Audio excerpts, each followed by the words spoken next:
had we not taken the leap to go down there, had I not said at the accelerator that we are going to get a team on board before the end of the program, which was me just like saying I could, having talked my way into a relationship with the Mariners and just going down there and being with them for 4 or 5 days, and then how that went into the investor coming in with $1 million. Like, I just look at all of that time and I think to myself, oh my God, if any one of those things did not happen, it wouldn't have come together.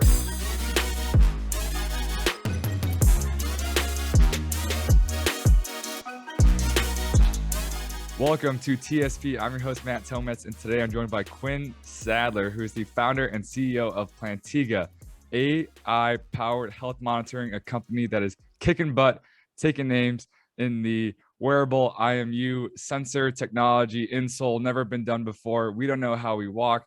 We're filling in that gap in the market, and it is a company that is very exciting to learn about. Super nice people behind the scenes with Quinn and Bobby and everyone else. I'm super excited to hear your story, share it with everyone else for a company that is definitely making moves. So hopefully I did you justice, but Quinn, first, how are you doing today? I'm doing great. Thanks for that intro. You're very welcome. And second, what is the story kind of most fundamentally leading you to now? So without X, you would not, or Plantiga, be here? Yeah, that's a really good question. I think, so we're a tech startup. I think one of the things that was critical for us was funding and how we managed to secure a couple $1 million. And it kind of just how it went down a couple of years ago was pretty crazy. So maybe I can kind of go through that. We had got into what's called the Creative Destruction Lab. So it's an accelerator in Toronto. One of the things, it's like Survivor. So you show up every 8 weeks. They start with, let's call this like 40 companies, and they just start cutting down all of the companies. And it kind of literally is like ancient. Like they'll say, who wants Plantiga to come back? And people put up their hand, or they don't put up their hand. And in the audience are like literally billionaires and people who have sold $500 million companies. And like, I can't speak enough for the program. It was amazing. So we went there. And I told everybody that the future was sensor insoles measuring movement, and that we were starting in sports. And I remember a lot of people just didn't buy it. They didn't think that. They said, well, hey, look, there's Catapult, there's GPS, like where are you kind of gonna, like, how are you actually gonna sell that? And at that point, I had a little bit of a relationship going with the Seattle Mariners. So I was like, look, by the end of the program, I am telling everybody here, we are going to have our first team contract. So you fast forward to the 6 or 7 months of the program, and we set these objectives and we're doing them. It was just an intense time. Not really the story, but at the time my dad was actually not well as well. So we're dealing with like family, intense times, you know, company trucking along. I managed to get the Mariners to invite us out to spring training.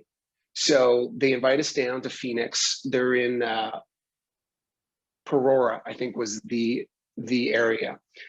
So at this time, like we're like buying these plane tickets on our credit cards. We're going down there with prototypes that we have.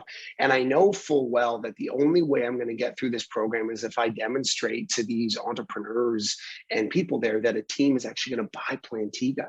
So we go down there with, I think we had 5 or 6 different types of insoles. And my God, man, it started to break.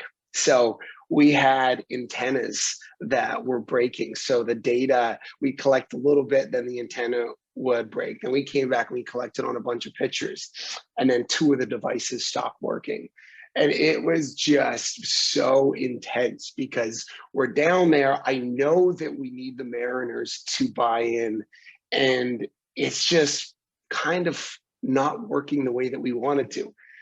Now, during that time, we had a lot of like critical time with the team, and we built a good rapport, and we connected with them, and we had lunch in their lunchrooms and met some of the players and showed them other aspects of our data. But to be absolutely blunt, we were what you call like pre-seed, you know, like our technology was not really that developed. It was in that prototype stage. So we leave the Mariners with a good experience insofar as like we were there and collecting, but quite frankly, I think every one of our insoles broke.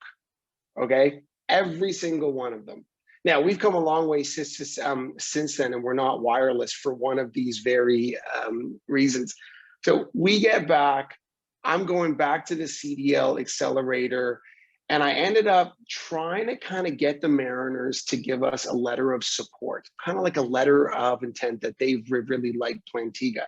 So I got this beautiful letter that was talking about where they see measuring forces at the foot going. And it didn't quite reference how our stuff failed, which was fantastic.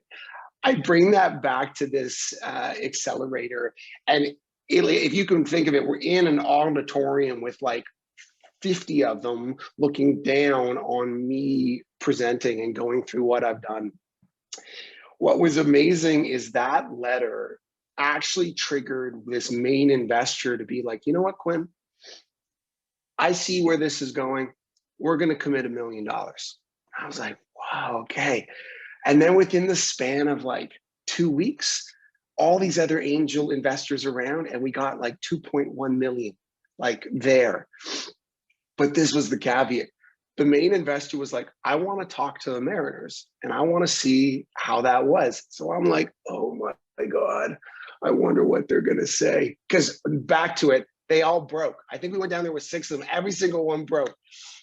So one of the main investors there who ended up joining our board, she phones one of the main strength coaches there. I won't say his name. Awesome guy. I don't think he's with the team anymore. And he just lays it up beautifully. He basically says, we are the bee's knees. The product's amazing. He doesn't mention once that it broke. The company, the investor turns around back to me and says, oh, Quinn, we had the most amazing discussion with one of your first customers there. So your first team, like, that's awesome. We're fully in. And then that just kind of cascaded. We got all of the money. And then we actually took that and developed the hardware. So before that, we had kind of like literally our bedroom prototypes. And if I just look back on it, had we not taken the leap to go down there, had I not said at the accelerator that we are going to get a team on board before the end of the program, which was me just like saying I could, having talked my way into a relationship with the Mariners and just going down there and being with them for 4 or 5 days, and then how that went into the investor coming in with $1 million, like I just look at all of that time and I think to myself, oh my God, if any one of those things did not happen, it wouldn't have come together. And the way that hardware works is it's expensive. Like we took that money and now we make our hardware now, and now we're in 50 teams, and we've definitely validated the concept that teams are willing to pay and they get value from it. But at the time, 3.5 years ago, there was this huge question mark. Like no one had sold this stuff to a team. And anyway, so when I look back at like a pivotal kind of moment in time, it's that 4 or 5 months and all those things that kind of went down. Had that not happened, we would not be here today. And had the Mariners even just said something slightly differently and said, well, it all broke, then we probably wouldn't be here today. You know what I mean? Like any of those things, and it would have changed. That's awesome. That's awesome. And just to create a little bit more context, I said a wearable insole, but it's this like little square sensor thingy that goes in your insole in your shoe, and then it measures, I don't even know how many things, but something that's never really been done before. So just to help paint a little bit of a picture. So what we basically done is we have kind of a high-powered IMU-based sensor, kind of like this. I should have brought them, and it velcros into a little cavity in the arch. And it measures with precision things like ground contact time, flight time, stride length, how the lower limbs move. We measure the reactive strength index. So RSI, modified RSI, we do a very good measurement of speed. We look at asymmetries, we look at jump, right? So you can kind of think it's like force plates with motion capture and with timing gates, all from a little IMU-based sensor. It's clinical grade accuracy. We've done a lot on like data validation. So really it's kind of like this next level performance tool, but instead of being able to collect this data in a lab, we can collect it anywhere. And kind of what I really care about is the democratization of gait analytics. It's bringing something that very few people have ever had access to to a much larger population. So, and in fact, when we were down with the Mariners, we had a completely different hardware where it was actually much longer. It had a flexible battery. It had an antenna, which I have now realized antennas, a Wi-Fi signal, it doesn't go through water. And what is a human being? But 90 some odd % water. So when you step your foot on an antenna, it doesn't really like transferring data. That was probably a $400,000 mistake. Yeah, anyway, so that's the context. And, it's always been about footwear-based measurements of biomechanics, essentially. Fantastic. Just Yeah. to help kind of paint the picture. But I think the coolest part of that story was, well, I have a question, and I want to, which we talked about the first time, but I think that the coolest part was the letter. So that kind of set everything up. And the Mariners didn't owe you a letter, Absolutely not. what's typing up 1 or 2 pieces of paper to them, but there was clearly something about that visit with how you connected with them, with just how you carried yourself that made them comfortable with all of the mishaps of the technology to say, you know what, you're asking us for a favor, who are you? You're this guy that, came out here and gave us this faulty technology. So I think it's huge to put yourself out there again and to ask for that, but then also them to feel comfortable enough doing that, which I think is the biggest part of that story, or at least that I got out of it. But next, so something that we chatted about or that I asked the first time was doing all of this stuff kind of in the startup. You got to bet on yourself. You're talking with the creative destruction lab, this huge tech startup competition thing, and then you have all of these teams that you're flying out and all of this stuff, and you're kind of like flying by the seat of your pants. And you said that you kind of speaking off the top of your head. So kind of how are you able to go from the CDL to we'll make it happen to going to the Mariners to then going back to those investors to then having 2.1 million? What was going through your head? That old saying, fake it till you make it. I think it's so true. Not that we were faking it, but I just had a steadfast belief that what we are doing is going to be very successful. And not just the successful, but I actually think it's a gap. So I just come back to the actual problem. When an athlete goes out and performs, and we collected on pitchers, we collected on hitting, they just don't know how these guys move. So I think I just came back to the narrative more I'm selling the problem that exists, not necessarily our solution, which solves the problem. So I think I did a really good job of describing that, look, there is this gap. Whether we fill it or somebody else fills it, there is this gap. We don't really know how people move. And yes, there's stuff where they put IMEs on the body now, and they have markerless, and they put force plates in pitching mounds. That's an interesting thing when you take a force plate and you angle it. I don't know what, I'm somewhat questionable on that just because I've done a lot of work with force plates. So when you angle that stuff, that's a different topic. So I think it's just being confident and really having passion that I did then and I do now feel like we are doing really, really valuable work. And I think just conveying that to them. So even though when stuff failed, and the Mariners came back and wanted to look at pitching data. So picture this, we have our laptops up. We have, coaches standing around us, and we're trying to bring up data. And then we realize that the signal is flat. We're like, oh, okay, the antenna broke. And everybody's there being guys, what's up?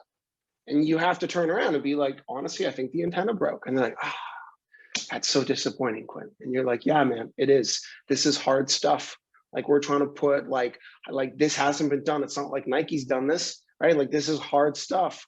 And I think I just I guess that's probably where I am good, is I just I set their expectations and really just tried to pump up the fact, and it's still today, this work hasn't been done. So, it's bound to have some mishaps. But yeah, I think just confidence that we were onto something, which I believe today as much as ever, kind of saw me through some of those hiccups. And I think that's important for any entrepreneur or anybody doing any type of thing, is you can't let those hiccups get in the way. And that's why you have to have conviction that what you're doing is important.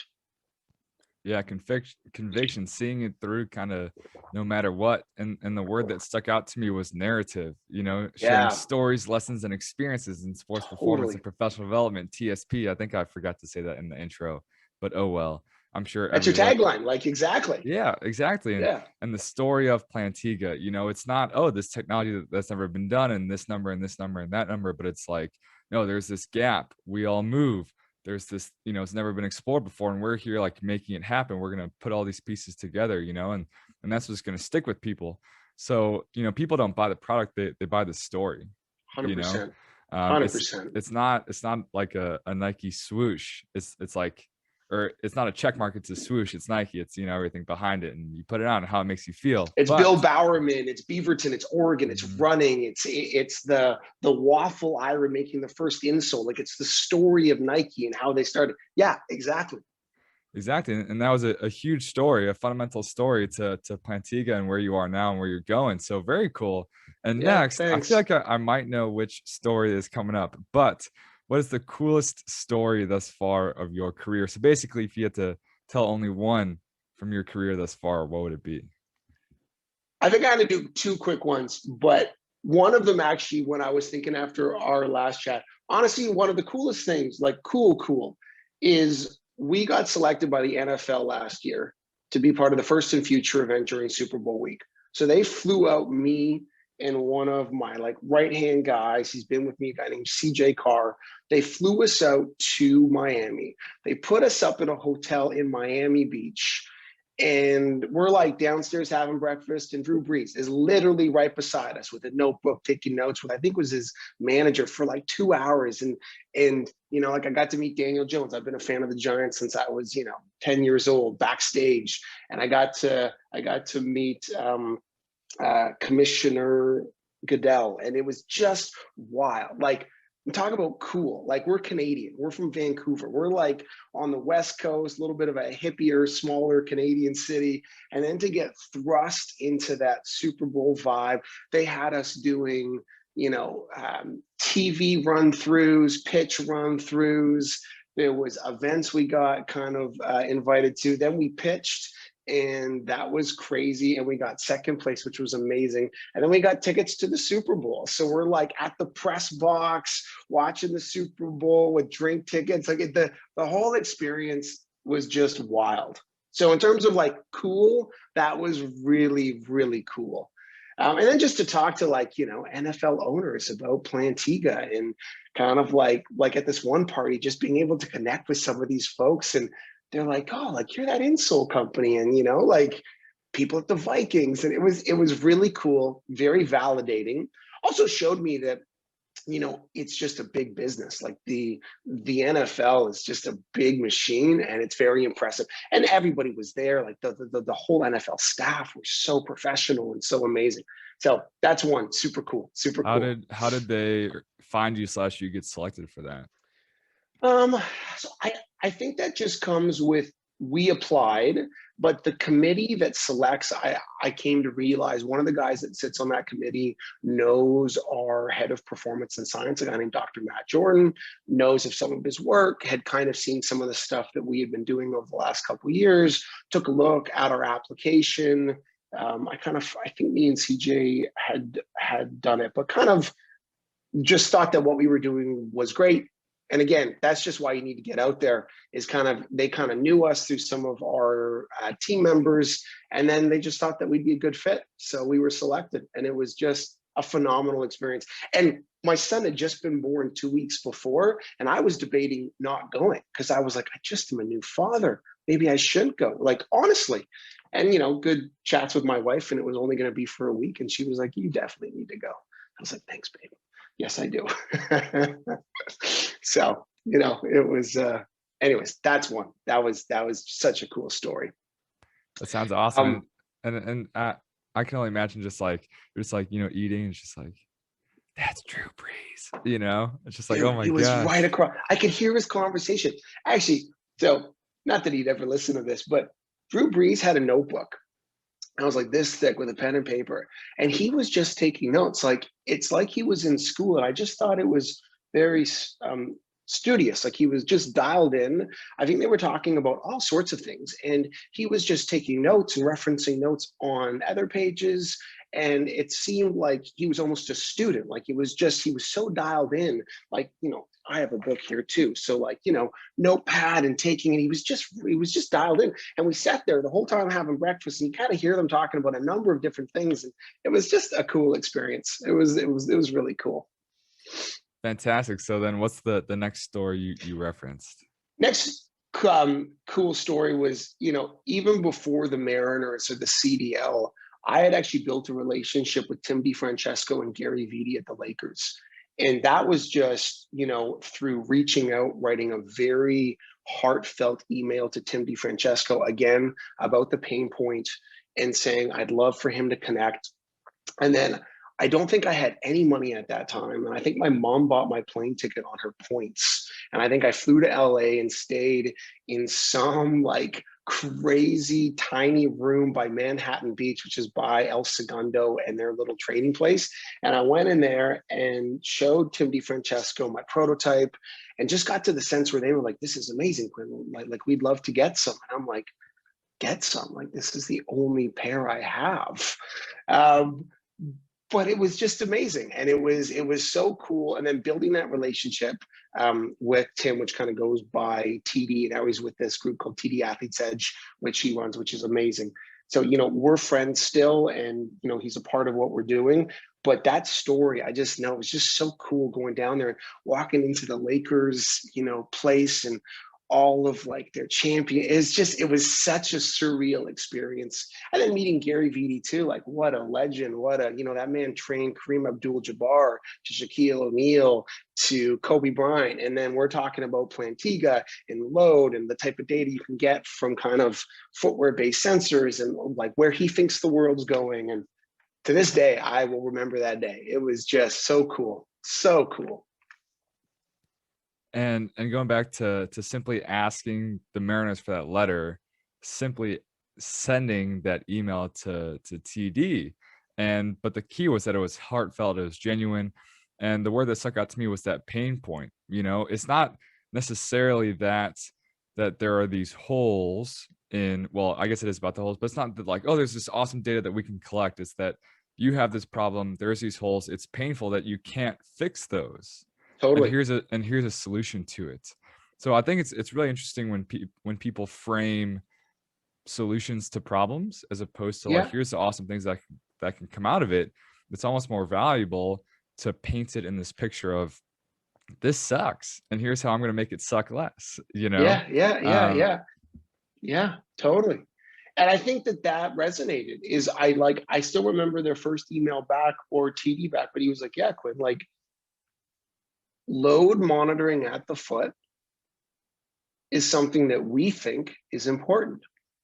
And like you, we also think we can't measure it when the guys are on the court, right? Like that's that real world. So it just instantly was like, yeah, like that's super cool. And I think we had a phone call after, a couple phone calls, and that's where I suggested, why don't I come down there and show you? And that kind of led into that trip. But yeah, I think heartfelt, and to your point, I do believe it's so important to describe the problem your technology solves, not really your technology, because if people could get the data that our system provides from a circular quarter that they put in their pocket, they would do that, right? It's not necessarily, it's like a footwear-based thing. It's just, that's the means to an end to collect the lower limb biomechanical data with high resolution. We build predictive models. Like that's just how we do it. But really it's for kind of opening up and putting a lens on that area of biomechanics in the real world. And if we could do it with some other method, we would, and people would want that. So yeah, I think that's clear, is focusing on what that problem is. Yeah, and it's a means to an end, so if you describe this end of, here's these pain points we're solving, here's these holes that we're filling, then it's like, okay, so then how do we do it? Exactly. As opposed to describing, oh, it's this insole and you wear it, and then it's kind of like, what's the point? Well, what's the point? And who cares? And look, in all defense, I've learned this because I've also started with the technology as part of my pitch and understand that that is actually not the best way to pitch it. Sometimes I start with, hey, a powerful insole and this and that. It's like, well, that kind of falls flat because people are like, okay, cool, but like, who cares? Like, well, but if you say, look, this is what people cannot do right now, and we have an idea of how to solve that, then that's a different conversation. How do you lead them into asking, so then what is it? You know, you start Oh, with that that's end. yeah. Man, I'm still learning. I've been doing this for 10 years and I'm still learning. It's, and because because I wing it a bunch, I kind of make it up every time I do it, which I don't know is good or bad. So I'm learning to refine that process more, but I think I'm getting much better at starting with the issue, not talking about the technology. The technology is a means to an end, and kind of understanding that it's about humans and injuries and lack of data and lack of insight. It's that, and then we just happen to help funnel that and bring clarity to that. But again, if we could do that with like a little sensor chip that you wore in your pocket, that would be better too. But you just can't. You can't measure asymmetries with putting one sensor in your pocket. Even if you had two sensors in your pockets, it's too high up off the ground. Like there's reasons why a footwear-based system is so important. Exactly. And it's really not the technology itself. No, It's really what it does. So I think that that's a really interesting and unique way, but also practical way to describe it. And that definitely gave me a light bulb. So hopefully gave the listener a light bulb as well. perfect. Yeah. So next, well, if this is the next story, then that'll be the next story. But if you feel comfortable sharing, could we go through the Nike one that we chatted about really quick? Oh yeah. That's what. Yeah. So I get a phone call from Nike from the new products division, and they got wind that we were working with some team. I won't say the team, and they ask us, "Hey, we'd love for you to come down." So we have a couple phone calls. We'd love for you to come down to Beaverton, and we'll fly you down. We'll put you up in a hotel. Why don't you bring your team? Why don't you bring all your prototypes? I'm thinking to myself, are you kidding me? No way in hell. Excuse my language. No way. No way. No way. No way. And they didn't really want to sign a mutual NDA. That was just a crazy, interaction, which took like a couple months. But what that did teach me was they design backwards from their cost of goods sold. So like, let's say that they want to do like $5 worth of electronics. So I got some insights that the way that Nike operates is, yes, I'm sure they're doing a lot of smart sensor insole projects right now, but I think they're more like concept stuff. Whereas in really the bulk of what they do is kind of general consumer. So the price point has to be like smaller than where we are, where we've developed Mercedes-Benz. They, on the electronic space at least, are like Hyundais or Kias, like just like more low end. So that whole experience of dealing with that giant and them like wanting to invite us down and me being like, no, you're gonna come knocking on our door here in a couple years, not right now, was just wild and also very insightful. So was your first instinct like, oh my gosh, this is so exciting? Or was your first instinct like a red flag, or how Red did flag, you highly right skeptical. away? Yeah, highly skeptical. My dad founded Plantiga. Some background. My dad actually got very sick with prostate cancer and passed away around that Mariners time. So that's why it was intense. It was like family, business, money, like it was just a crazy time. But my dad taught me very, very early on that let's say somebody wants to buy us, they're going to do that because they're threatened, not because they like us. So if we ever want to sell or grow our own company and go public, and we do, and you want to compete, you have to threaten. You have to be a threat. So what I instantly felt when they reached out to me is, oh, we're not a threat to them yet. So they're just looking at trying to acquire us, squish us, extract information, just kind of manipulate us essentially, which is kind of not a fault of them. It's just a big organization. So my gut instinct was highly skeptical and was very like, they literally talked to our engineers and were asking them questions. I think, or actually, yeah. So we got on a call with some other engineers that were asking us about some of our wireless trials and tribulations. And I don't think it was a video. I think it was just a phone call. And as they're asking questions, I put my hand out to our engineers and I was like, do not answer that. Like, do not answer, because they're asking about like, so what frequency are you using your RF signal on? And how's your antenna placed in the shoe? And I was like, nobody talk, nobody talk. Because they're fishing. Like, they want to know. At the end of the day, they're just a bunch of people like us trying to figure this out. So we don't need to help them. That's awesome. That's awesome. And that's a super cool story that we chatted about the first time. So I definitely wanted to get that one out there. So thank you for your transparency and sharing that. My Super pleasure. cool.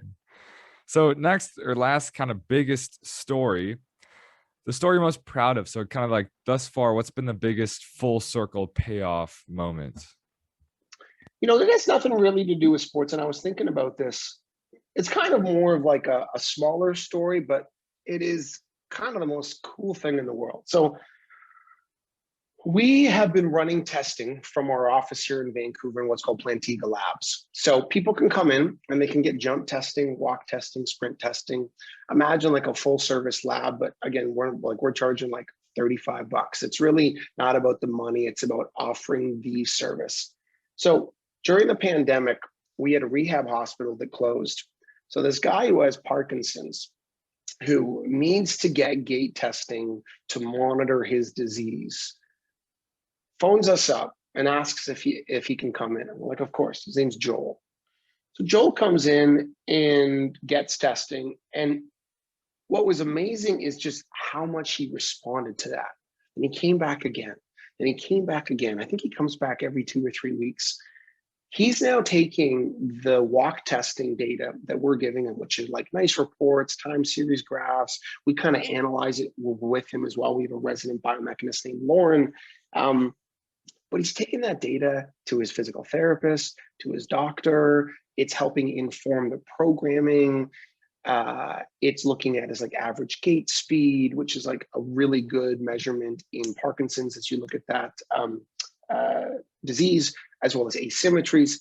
And what's amazing for me is that is the democratization of gait analytics. Like, that is exactly why me and my father founded this, is just so he doesn't have to go into a rehab hospital to get testing with big clunky equipment. And in fact, he could just be doing this at home himself every time he goes out for a walk. And, to me, it's such a prideful thing, because I'm like, that's why we're doing this, for people exactly like Joel. And yes, that's not sport, that's Parkinson's, but this is where measuring how somebody moves is so critical to health and performance and longevity.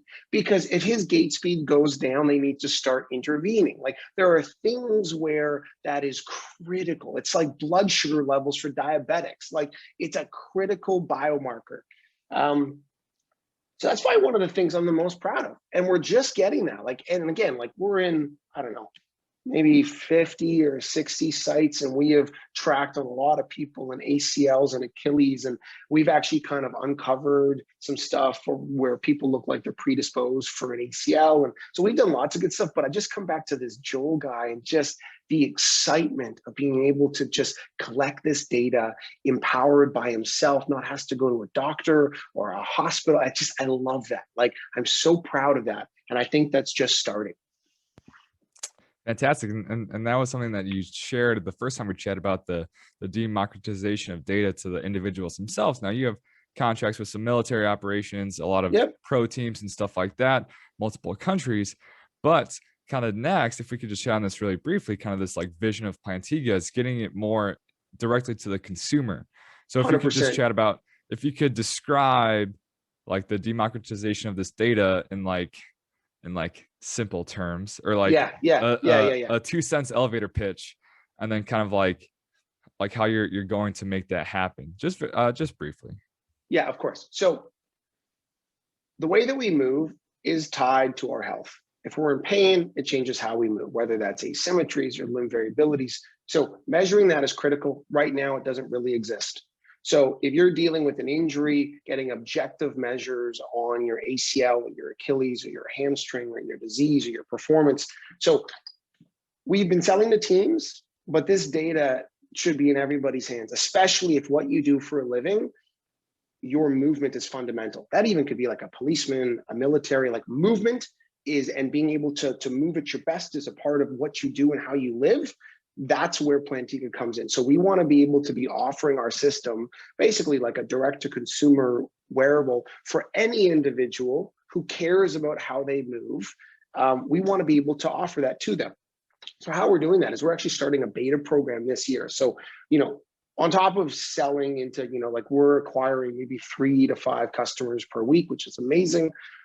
We really are going to do a beta program and open this up to individuals to be able to start tracking their movement. And then on top of that, actually work with our kind of, let's call this AI assisted biomechanists to also help make sense of that data and give recommendations and insights on how they move, whether their goal is rehab or performance or somewhere in between.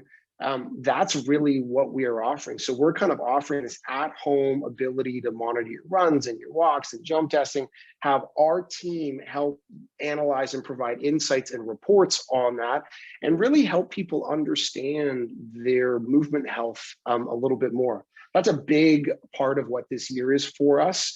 And our goal is to kind of keep the spots limited to about 150. And over the next couple of weeks, we're actually going to kick it off. So maybe in the show notes or with you, I can kind of send people a list. But if anybody's interested in joining the beta program, we're going to have some information for that here in the next couple of weeks. Fantastic. Yeah, that will definitely be in the show notes. That sounds like an awesome opportunity and fulfilling, part of the mission of Plantiga is get this data available because it never has been before. So a very, very exciting project coming up. So, that's right. So 2 more kind of things. The first of the 2, I guess. Words are hard. Yeah. So I'm all about the stories, lessons, experiences, stuff like that, the theoretical, philosophical. But at the end of the day, we are all practitioners and we have to be good at what we do. So if you had to give the listener one question, something that they can start asking themselves today, tomorrow, this upcoming week to help them get better, just a point of reflection, what would that question be? Good question. I think one of the things that I look at and kind of what drives me is, for one, is exactly that. We all need to get better. We have to look at what we do as a craft. So I'm in the sport performance world / entrepreneurial, but I every single week try to be a better team member, a better boss, a better manager.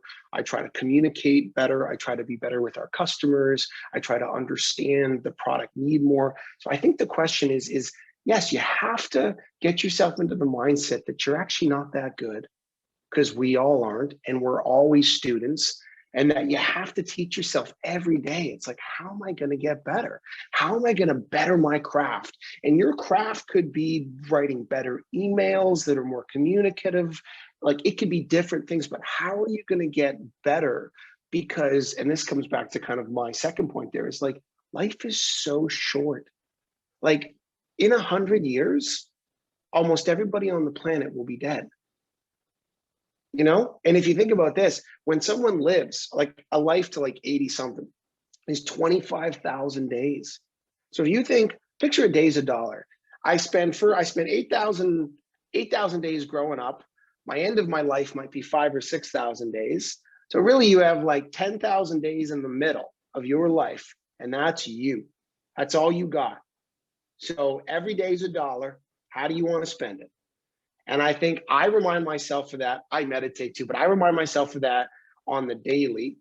And then I second that into like, how am I going to get better? And I feel like a lot of my happiness comes from pursuing and trying to get better. Like, at the end of the day, I am an athlete. I played a bunch when I was a kid in university. Like, I love that. I think that's critical for people to kind of build that pattern and that behavior in them, is like, how can I get better? And recognize you just don't have a long time. So if you don't like your job, quit it, right? Like, go find something you like. You shouldn't be working for the weekend. I actually hate that term. Thank God it's Friday, or oh my God, it's Monday. It's like, man, every day is a day. right? It doesn't matter if it's Sunday, Tuesday, Wednesday, like it's just a day, you know? So that's what I remind myself daily. And that's what I really encourage other people. If they do, amazing. And if they don't, they need to put themselves in that headspace, I think. Yeah, fantastic. So it would be waking up and it's like, how am I going to spend my dollar today, or whether it's Exactly. brushing your teeth and it's like, did I spend it wisely today? I think it's 100%. very simple, but Did I eat well? Did I sleep well? Was I a good husband? Was I a good father? Was I a good friend? Was I a good son? Was I a good brother? Was I a good sister? Like you just like I just because I'm so aware of how short life is now, I really cherish more each day and have a lot more gratitude and just want to do better and get better, like it kind of goes hand in hand for me. fantastic. I love it. I love it. So we are all wrapped up with the big questions, but I want to say thank you very much for your time. And now I'm My pleasure. opening up the floor to you to plug whatever you want to plug, to share some of the listeners wherever. So the floor is now yours. Gotcha. Awesome, dude. Thanks, buddy. And first of all, thanks for having me. This has been a fantastic conversation. Your first ever Um, podcast. that's right. First ever podcast, man. That's a big deal, actually. I feel like it's a good omen. It's auspicious. It's been fantastic. Um, I think what I'd like to share is so Plantiga, we're very much driven by the kind of thesis that the way that we move is very much tied to our health. And this is not our thesis, this is in research too, but like how you move is so valuable to understand, measure, almost build like what we call a movement signature. We've started in professional organizations and in the military, but this beta program is what I'm really excited about because it's the first time that we're opening up what we do, let's say for some of the best players in the NBA, where we analyze their movements and help out with their rehabs, but we're bringing that to anybody. So I think the beta program is what's so exciting is it's not just our wearable and the sensor insoles. It's actually that with our biomechanical analysis, our like movement coaches. So we have 3 or 4 of them, and we will be working with individuals individually, depending on what their goal is. Like it could be rehab or kind of maintenance or longevity or performance goals. But I really, really want to get people in our beta program who share this curiosity for getting a better sense of how they move and how they can get better, or if they're dealing with injuries. Like just go back to injuries, like re-injury rates on ACLs as an example is a travesty, right? And it happens because like they push themselves too hard and we're not using objective measures. So my call to anybody is in the show notes. We'll put some links here to our beta program, but if anybody's interested or know of anybody, so that could be athletes or firefighters. But again, to me, this persona is somebody who cares very much about how they move. And again, your Apple Watch, I love Whoop too, but it's like respiratory and it's heart rate and strain. It's kind of, but it's not my physical biomechanics. It's not my asymmetries and my limb variabilities and my workload. Like it's not really that on a mechanical level. So that's what I'm looking for. So anybody that would like to join that program, we're actually going to limit the spots. So we're probably only going to put it to like 150 for this year. And then we're going to start growing a wait list. But anybody that's interested, would love for them to reach out and to fill out a little questionnaire and to join. Fantastic. That'll definitely be in the show notes. And where can the listeners get more of you? Are you on social, or what's the best way to hit you up? Yeah. So plantiga.com is our website. We have a ton of blog posts there too on, jump testing and RSI and lots of the stuff we do for practitioners. You can see us on Twitter or Instagram at the handle just at Plantiga. So that's Plantiga. And we're active on both those channels and engage with a bunch of our kind of customers and users and all sorts of stuff. So would love to say hi anytime. All right, fantastic. So this has been awesome. I'm excited that we were able to kind of lift the curtain and share a little bit about the stories that make Plantiga and make Quin. So I'll say thank you again. I'm looking forward to sharing this with everyone else. Cheers. Thank you.